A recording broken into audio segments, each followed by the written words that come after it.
Lawrence, here we are at Park Hall, TNS Ladies, but it's not a football game. It's actually the end of season awards. It is, yeah. You know, I've had it organised for a few weeks now. Say a few weeks, few months. You know, I wanted all the girls to have a celebration of the season. You know how well we've done, especially in the Shropshire Cup. You know, something really, really good. I wanted to show it off and especially give out the awards to the girls that have done really well this year, exceptional. So looking forward to it. Should be good. Should be a good night. Hope the girls enjoy it and everyone else as well. Well, we have 6 awards, don't we, for the girls, ranging from top goal scorer, who we know, of course, We do, yes. through to the manager's player of the season. How difficult was it for you as the manager to select one girl for that particular award? It was tough, to be fair. You know, I've got a good group of girls, good 18 group of girls, and to pick one out of 18, it's tough. But you know, the one did stand out for me. She really did out the whole season.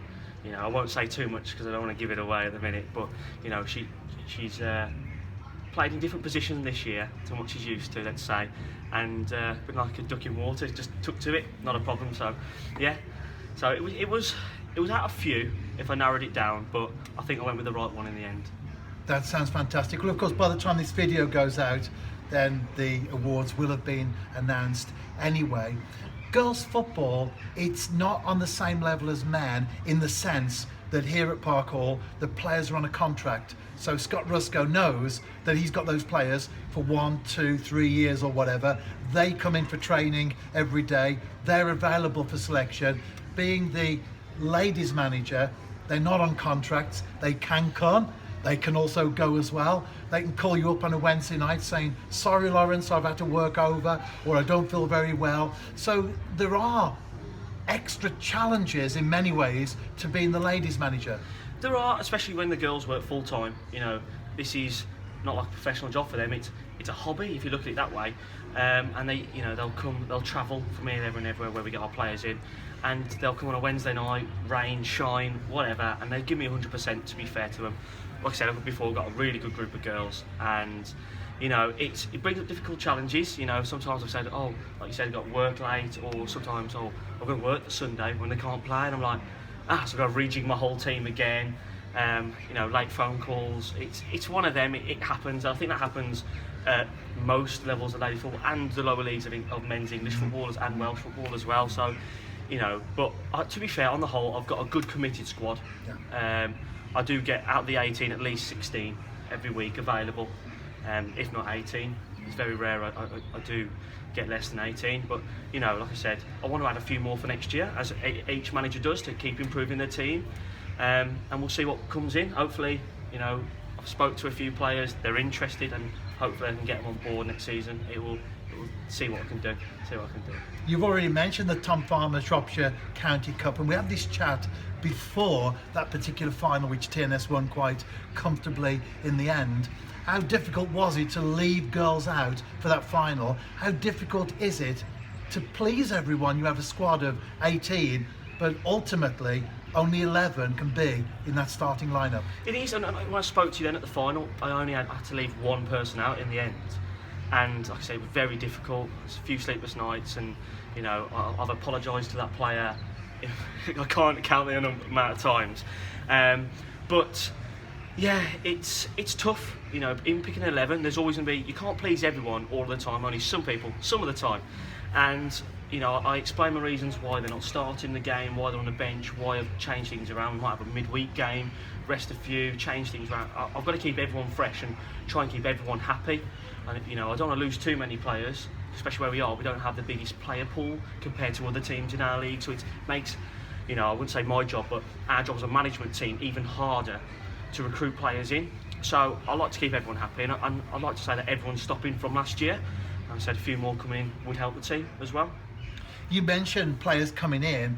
Now again, using the first team here at Park Hall as a comparison, Scott Rusco as a head of recruitment, who is forever up and down the country, talking to agents, looking at players, developing a database of players that are on the radar of the new Saints. Now again, the ladies, it's another ball game altogether. It is, you know, we as a management team, when we have 3 weeks sometimes, we might train in the morning and go and watch a couple of games in the afternoon.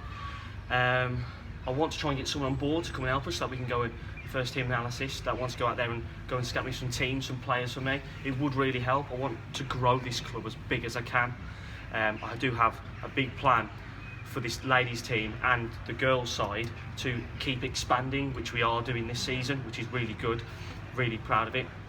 You know, and like you said, it's all right for Scott. He's got his head of recruitment to go up and down the country for him. And for us, it's sometimes some players come to me, and they like what I see and what we're trying to do as a team, and they're like, I want to be a part of this, which is great to have as a manager when players are coming to me rather than me go and chase players.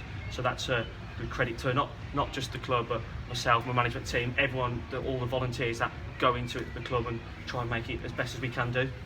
And I know you've got great plans, as you say, for the future, and we do talk off camera, and we won't necessarily reveal all those things at this moment in time. But looking ahead, what sort of things could you say to perhaps a girl footballer that's watching this video right now? She's within a reasonable distance of Oswestry. She wants to improve her game. She wants to play for what she would consider a bigger team, and we don't like to use those terms, no. But you understand the context of what I'm saying. What would you say to that girl? Why would you choose TNS over perhaps other teams at a comparable level? You know, the facilities we have at TNS are fantastic. You know, we train at their main stadium, we play at their main stadium. It's Champions League quality standard. You know, there's only 2 teams in the whole of the National League that play at their main stadium on a game-to-game basis. You know, it's very rarely we don't play here. So that's a big pulling point, you know, especially for me when I came into this job. The facilities we have, and it's for the players as well. It's a grand stage. It's a big stadium. You can get a few more fans here. It's even better, you know. But you know, we've got new teams started.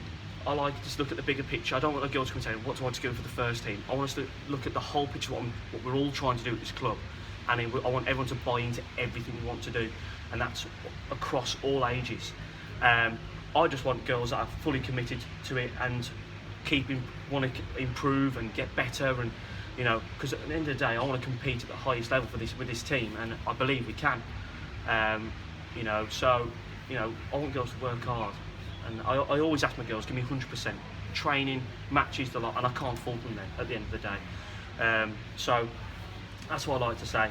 You know, any player out there that thinks they can make the step up if they're in different lower leagues, I'm happy, you know, to come and trial day. We've got a trials day next Sunday at Morda United, and the following Wednesday, which will be the 26th, here at the ground from 8 till 9:30. So if anyone's interested, more than happy to come down.